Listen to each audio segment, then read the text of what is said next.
Bom dia, meus alunos do sexto ano da manhã. Como estão vocês, meus queridos alunos?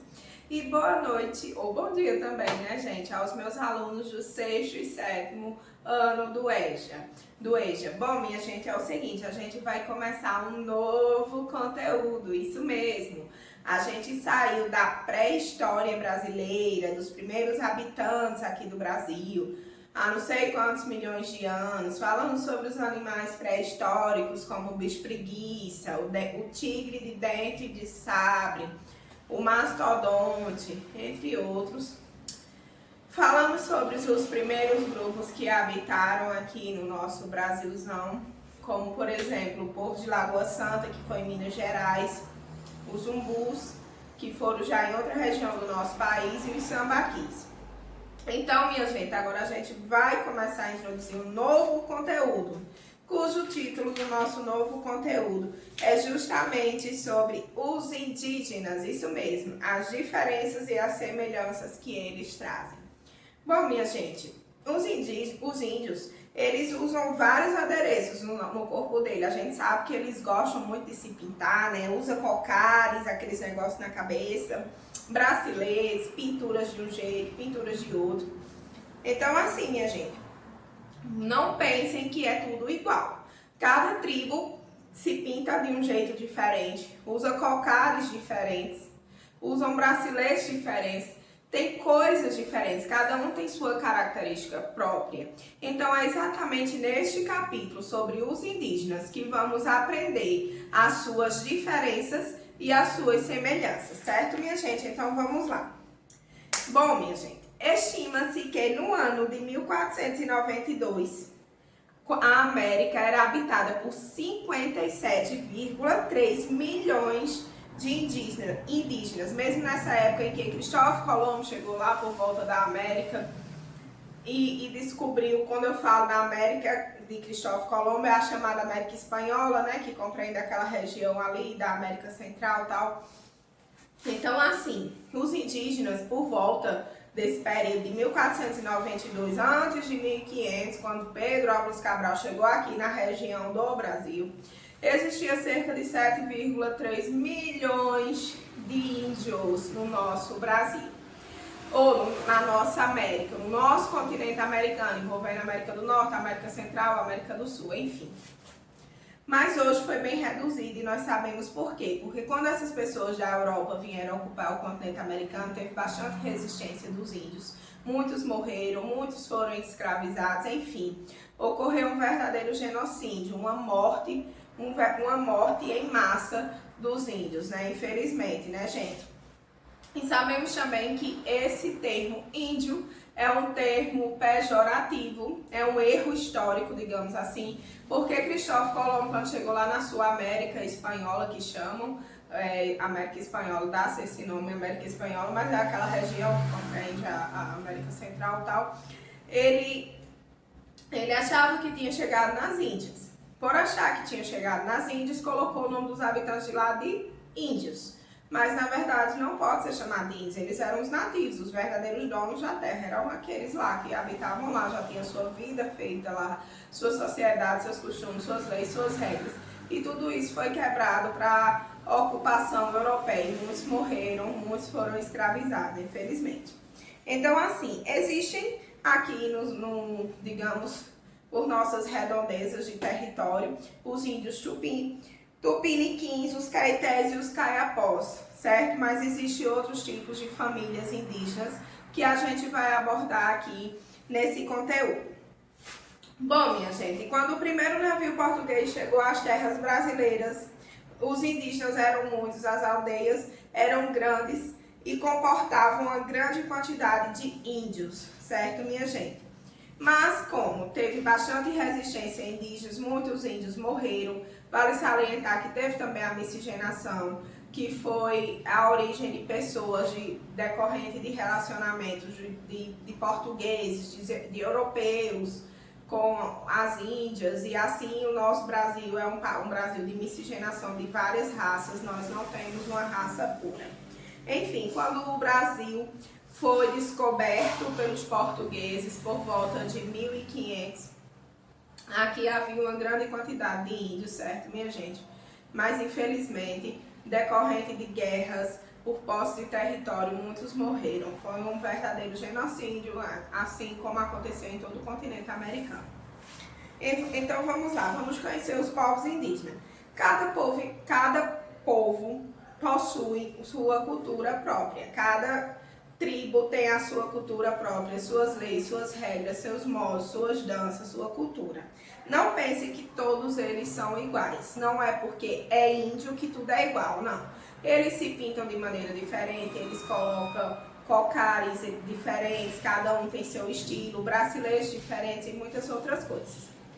Então assim, minha gente, vamos começar mostrando uma verdadeira diferença de índios, principalmente numa região aqui do Brasil, a da Amazonas e outra do Mato Grosso, que eu vou mostrar aqui para vocês.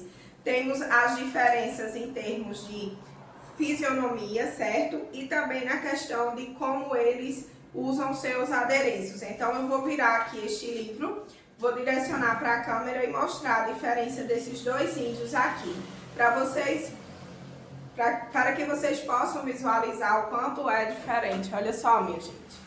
Esse índio daqui de cima, tá vendo? A forma como ele usa seus adereços, bem mais simples do que o daqui de baixo. A questão da semelhança, da fisionomia é diferente, ó, da semelhança desse daqui de baixo. Certo que isso aqui é um líder, certo? De uma tribo. Olha o cocá dele, como é diferente, tá vendo? Bem diferente, bem, assim, digamos, bem volumoso. Outros usam de forma mais simples, mais delicada, enfim. O primeiro índio que está acima, ele é da Amazonas. E o segundo é da região do Mato Grosso. Então, assim, os povos indígenas, eles falam línguas diferentes. Existem 180 línguas indígenas diferentes, só aqui no Brasil, 180, minha gente. A gente dá um trabalho danado para aprender, ó, inglês, francês, sei o que, imagina 180 idiomas. É isso mesmo, só que no Brasil há dois troncos linguísticos principais, da família Tupi e da família Macro-G, certo? Então a família Tupi-Guarani, eles usam muito a linguagem Anabé, usam muito a linguagem Amanauê, entre outras. E a família Bororo, ou Bororó, seja lá como for o nome, alguns pronunciam Bororo, outros pronunciam Bororó, eles utilizam a língua Umutina, isso mesmo, Umutina, entre outras diversidades de troncos familiares que utilizam muitas e muitas línguas. No total, resumindo, são 180 idiomas. Então, assim, nós falamos agora sobre as diferenças desses índios, sobre as culturas dele, de como eles usam seus adereços, principalmente também a questão da fisionomia, uns são diferentes entre si, não são muito parecidos, alguns são, outros não, mas vamos falar também da semelhança deles. Eles possuem diferenças, mas eles também possuem semelhanças. E quais são essas semelhanças? Por exemplo, a terra. O índio, ele acredita que a terra pertence àquele que a cultiva. Se você cultiva a sua terra, se o seu grupo familiar cultiva uma determinada terra, produz um determinado alimento, se preocupa com aquela terra, então aquela terra pertence a você e ao seu grupo familiar. Isso é uma característica indígena para todas as tribos, isso é uma semelhança entre eles. Então, assim, minha gente, nós para adquirirmos, em termos capitalistas, uma terra, é preciso a gente fazer um contrato de compra e venda, certo? Então, assim, precisamos comprar, precisamos ter dinheiro para comprar um determinado pedaço de chão, não é verdade? Então, para os índios não existe isso. A terra é daquele que cultiva a terra. Quem cultiva a terra é o dono dela. Outras coisas que eu quero falar a vocês que tem bastante semelhança entre eles é a divisão do trabalho por questões de idade e também por questões de sexo. Por exemplo, as mulheres. Quais são os deveres das mulheres? As mulheres têm o dever de plantar e de acompanhar o crescimento da lavoura e depois colher. Em seguida, ela tem também o dever de colher os frutos, como a castanha e o pinhão, de transportar os produtos, de produzir farinha e também de tecer redes, fazer cestos, vasos e objetos usados em rituais e festas. Além de tudo, preparar alimentos e cuidar das crianças. Não é fácil, muito fácil, não é muito mole não a vida da mulher indígena, né, gente? Ela faz muita coisa, ela planta, ela espera crescer, para o fruto, depois a planta dá o fruto para depois colher, depois transportar todo aquele produto, depois transportar a castanha, o pinhão, alimentar a criança, cuidar do lar, enfim, é uma série de coisas que a mulher indígena ela faz, uma série de tarefas. Já os homens, eles derrubam a mata e preparam a terra para o cultivo, certo? Além disso, eles estão responsáveis por construir armamentos de guerra, lógico, porque eles têm as diversidades entre si, eles têm que se proteger e também têm que se proteger dos animais. Eles são responsáveis também por construir as canoas e moradias deles e cuidar, além de tudo, da segurança do povo e caçar e pescar. Bom, minha gente, outra coisa que eu quero falar para vocês é sobre a infância dos índios, isso mesmo. Como é a infância dos índios? Bom, gente, a criança ela é muito protegida pelos índios. Isso é em todas as tribos, isso é uma das semelhanças que eles têm. Então, a semelhança deles estão no cultivo da terra, que eles alegam que quem cultivam a terra é o dono da terra. Além de tudo, as mulheres têm esses trabalhos aí que eu falei, essa divisão do trabalho da mulher vale para todos e são semelhanças que ele tem. A divisão do homem também são essas aí para todos. A mulher tem que plantar, tem que colher, tem que alimentar as crianças e cuidar do lar. Isso vale para todas as tribos indígenas. Isso é uma das semelhanças dele. O homem tem que caçar, tem que pescar, tem que derrubar a mata, preparar a terra para o cultivo, tem que proteger seu povo, tem que construir armamentos, tem que construir canoa. Isso vale para todas as tribos. Então, isso aí são as semelhanças dele. Se eu perguntar no exercício a vocês, me falem da semelhança dos índios, aí vocês já sabem que é isso aí. Com a divisão de trabalho, o que a mulher faz, o que o homem faz, certo, minha gente? Então, preste atenção nisso aí. E eu também vou perguntar a vocês como é a questão da terra. A posse de terra. A posse de terra nos índios é precisa de contrato de compra e venda, como na nossa sociedade capitalista, ou é a posse de terra se dá por aquele que o quê? Que cultiva a terra. Você cultivou aquele pedaço de terra, aquela terra é sua e pronto. Não tem o que se discutir, sua e do seu grupo familiar.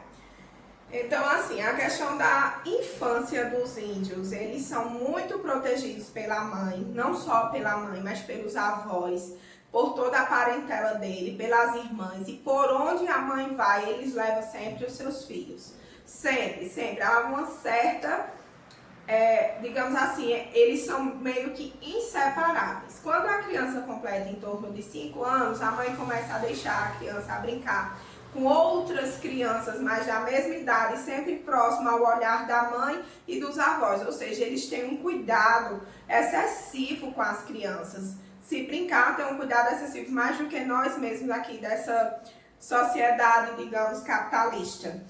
E quando a criança completa seus 7, 8 anos, aí sim eles começam a liberar seus filhos para andar mais pelas matas, para aprender a caçar animais de pequenos portes, para começar a conhecer realmente como é a vida de um índio fora daquela comunidade, certo, minha gente? Quando o índio ele passa a ser adolescente, se ele pertencer à tribo Chavante, não esquece este nominho que eu posso cobrar em atividade, Chavante, quando os jovens adultos, os jovens adolescentes, os homens, os meninos, neste caso eu estou falando agora dos meninos, quando eles entram na sua fase de adolescência, eles vão morar em uma casa reservada, certo? Junto com outros rapazes da sua mesma idade. E nessa casa, eles vão aprender sobre a história do seu povo, os mitos, eles vão passar por provas de resistências, eles vão aprender a caçar, a pescar, digamos, vão preparar eles para a vida de adulto. E eles têm um ritual que é de furar o lobo da orelha, que é esse pedaço aqui da nossa orelha, onde a gente bota o brinco. Eles furam com uma espécie, digamos, uma estacazinha de madeira, uma espécie de estaca de madeira, e coloca ali. Isso é um dos rituais para provar que ele é forte, ele tem virilidade e que ele está pronto para enfrentar a vida adulta, certo, minha gente? Isso ele passa 5 anos dentro dessa casa se preparando. Bom, minha gente, agora vamos falar sobre a vida adulta das mulheres. A vida adulta das mulheres começa logo cedo. Logo cedo as mulheres têm que casar, logo cedo as mulheres têm que começar a cultivar, aprender a cultivar para prover o sustento também do seu grupo, de sua comunidade. Então a vida da mulher logo começa, a vida adulta é muito cedo, logo ela casa, logo ela começa a ter filhos, logo ela começa a cultivar alimento para prover o seu grupo, entendeu, minha gente? Então assim, é algo muito precoce a vida adulta das mulheres, elas começam a ter filhos muito cedo mesmo.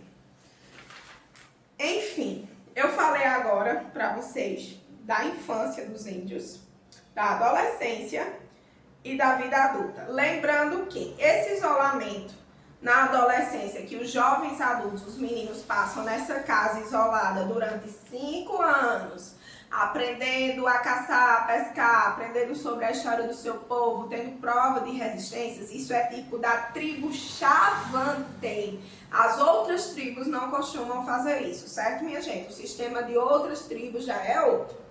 E eu gostaria muito de falar aqui para vocês uma espécie de ritual que eu achei super interessante e ao mesmo tempo muito doloroso, que uma determinada tribo indígena faz lá no interior da Amazonas. É a ritual da tuncadeira. O que é tuncadeira? Tuncadeira é uma formiga gigante que ela tem uma trinca enorme e eles colocam uma luva bastante dessas formigas, muito mesmo, e coloca a mão do jovem rapaz dentro disso aí. E ele tem que aguentar por um determinado tempo ser picado várias vezes, por diversas vezes, por essas formigas. E a picada dela, gente, é muito dolorosa. Depois que é picada por isso, a formiga é colocada em um determinado local com algumas folhas de cajueiro e depois volta de novo. Aí elas ficam mais brandas, assim, menos agressivas quando colocam nessa folha de cajueiro. Depois colocam de novo essas formigas na luva, depois que o rapaz já sofreu diversas picadas. Coloca de novo essas formigas nessa luva e eles dão uma borrifada com fumo e elas começam a ficar mais agitadas ainda e colocam de novo a mão para sofrer diversas picadas de novo.